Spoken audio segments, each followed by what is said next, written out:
स्वतंत्रता के बाद आज पहली बार यह गौरव दिवस मनाया जा रहा है। इसके लिए आदिवासी समाज छत्तीसगढ़ का आभार व्यक्त करता है और मैं सभी आयोजकों को और पधारे हुए सारे मेहमानों को धन्यवाद देता हूं। भाइयों, देश को स्वतंत्र कराने में कोई भी जाति पीछे नहीं रही है, चाहे आदिवासी हो, चाहे राजपूत हो, चाहे चौधरी हो, चाहे मुसलमान हो, चाहे ब्राह्मण हो। सब लोगों ने अपनी अपनी हैसियत से देश को आजाद कराने में भाग लिया और अंग्रेजों को यहां से निकाला और देश आजाद हुआ, जिसके उपलक्ष्य में आज हम स्वतंत्रता की सांस ले रहे हैं।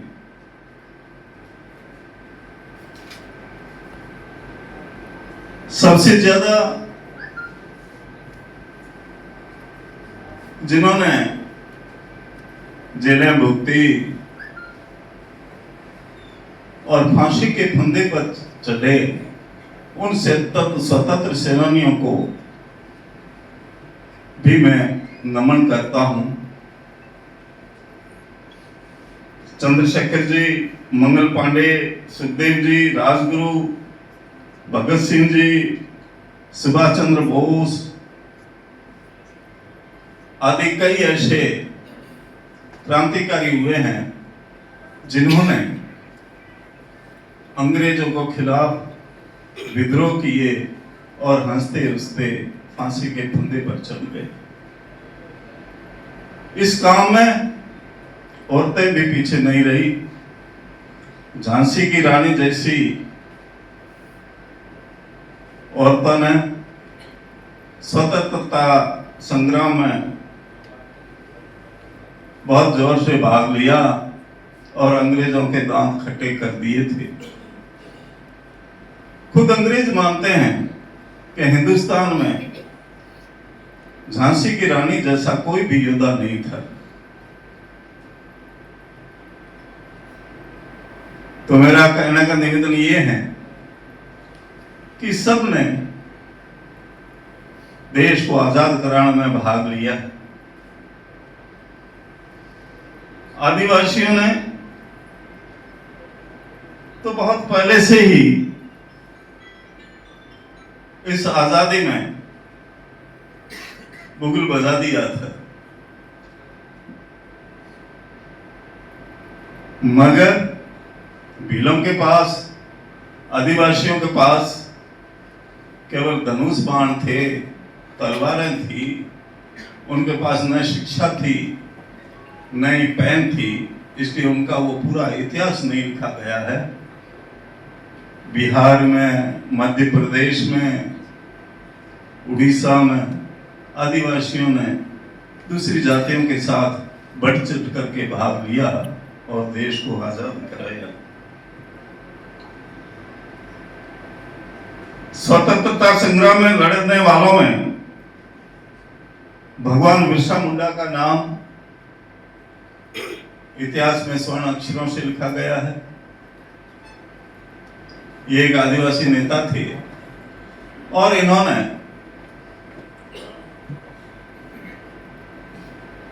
जमीन को बचाने के लिए, आदिवासियों को स्वतंत्रता का पाठ पढ़ाने के लिए, गुलामी की जंजीरों को तोड़ने के लिए आदिवासियों को जगाया। और ये सिर्फ न ही आदिवासियों के नेता थे, बल्कि सारी जनता के नेता थे और सारी जनता ने उनको सहयोग दिया था। उसी की बदौलत भारत सरकार ने संसद में भी इनकी तस्वीर अब लगा दी है। यह हम आदिवासियों के लिए बहुत ही गौरव की बात है। भगवान बिरसा मुंडा का जन्म 15 नवंबर 1975 को 1875 को तत्कालीन बिहार प्रांत में हुआ था। छोटी सी उम्र में ही ये काफी नटखट थे, घर की स्थिति बहुत गरीब थी और ये बकरियां चराते थे,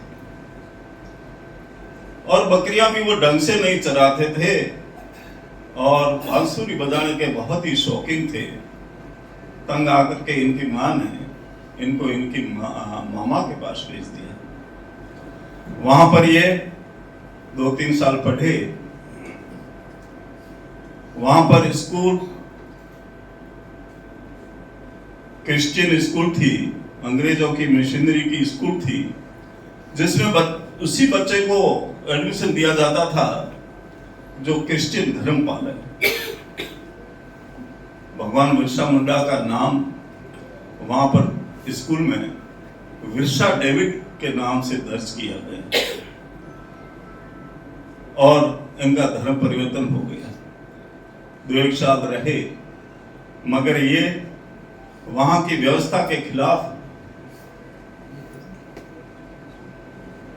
उठ गए, और इन्होंने स्कूल छोड़ दी और मशीनरी वालों को कह दिया कि आप सही काम नहीं करते हो, हमारा धर्म परिवर्तन कर रहे हो, हमारी जमीनों पर कब्जा कर रहे हो, हमारे पानी पर कब्जा कर रहे हो, हमारी भूमि अधिग्रहण कर रहे हो।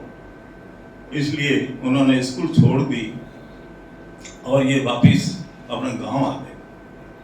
कुछ समय ये अपने गांव में रहे, मगर ये इसी धंधे में रह गए।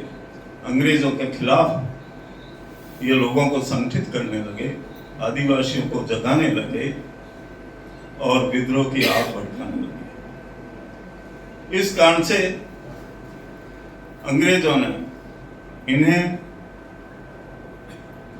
व इनके पिता को पकड़ करके जेल में दे दिया। पिता की डेथ हो गई। कुछ साल बाद 2 साल बाद इनको रिहा किया गया। तो रिहा कराने के बाद और भी कई लोग इनके साथ जुट गए, और जैसे पहले ये विद्रोह का काम करते थे और कम लोग थे, और उसके बाद में बहुत ज्यादा लोग इनका समर्थन करने लगे, और ये जल, जमीन और जंगल के रक्षा के लिए, अंग्रेजों के शोषण के खिलाफ इन्होंने आवाज उठाई और ये लड़ने लगे। काफी लोगों ने इन्हें सहयोग दिया, आदिवासियों ने ही नहीं बाकी सब ने इनको पूरा सहयोग दिया। एक दिन इन्होंने एक मीटिंग की और लोगों को समझाया। उस मीटिंग में ये 2 कलर का झंडे लगे, 2 झंडे लगे थे जिनके 2 कलर थे, एक लाल था एक सफेद था। क्या भाइयों, अंग्रेज अपनी जमीन हड़प रहे हैं, रेल लाइन बिछा रहे हैं, पेड़ काट रहे हैं, जमीन अधिग्रहण कर रहे हैं, पूरा का पूरा अपनी जमीन पर ये कब्जा कर रहे हैं। इनसे मुक्ति दिलाने के लिए, इनके शोषण से मुक्ति के लिए अपन को कुछ करना पड़ेगा। सब लोग तैयार हो गए। इन्होंने कहा सफेद झंडा रखना है या लाल। सफेद झंडा शांति का है। अगर आप लोग चाहते हो कि सिर नीचा करके चलते रहें तो सफेद झंडा रखो, और अगर आप चाहते हो कि अंग्रेजों के खिलाफ विद्रोह करें, लड़ाई करें, तो लाल झंडे को अपनाओ। उस समय कहते हैं कि सब लोगों ने लाल झंडे का समर्थन किया और लाल झंडे को खून का निशान बताते हुए उन्होंने फाड़ दिया और कहा कि जिस प्रकार इस झंडे को फाड़ा है उसी प्रकार हम अंग्रेजों को फाड़ करके लाल खून की नदियां बहा देंगे। उसके बाद ये काफी साल विद्रोह करते रहे, अंग्रेजों के खिलाफ लड़ते रहे, वहां का पूरा एरिया इनके फेवर में रहा। आखिरकार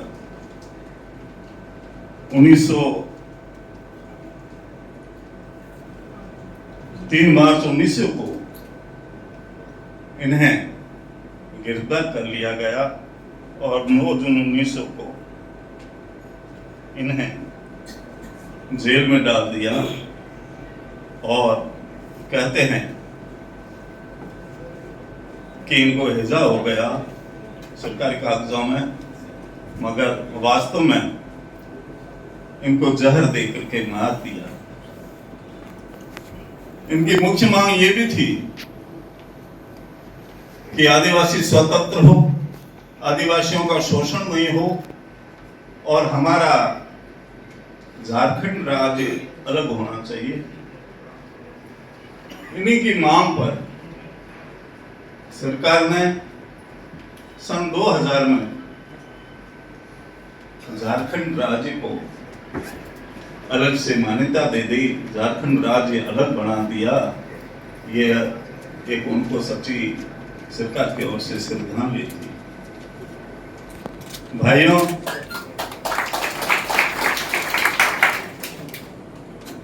आदिवासियों का यह गौरव दिवस है।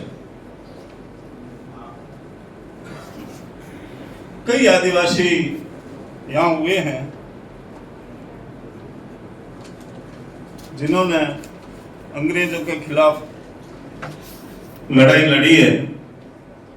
छोटा नागपुर से शुरू किया गया आदिवासियों का विद्रोह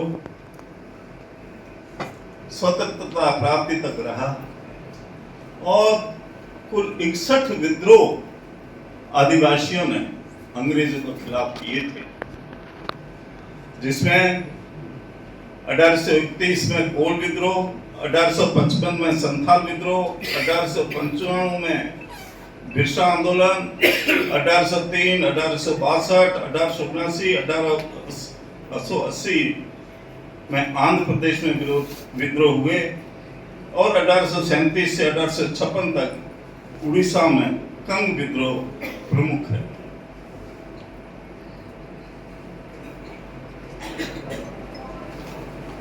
अपन 1800 विद्रोह का तो बाद में पूरा हो रहा है, पर आदिवासियों को जो विद्रोह थे ये सबसे पहले ही शुरू हो गए थे, जिसके कारण से देश आजाद हुआ है। विद्रोह में कई लोगों ने भाग लिया था। आदिवासी शुरू से शूरवीर रहे हैं और इनका इतिहास गौरवपूर्ण रहा है। मेवाड़ का इतिहास आप लोग देख लीजिए। महाराणा प्रताप को मुगलों के सामने सिर झुकाने नहीं दिया तो उसमें आदिवासियों का ही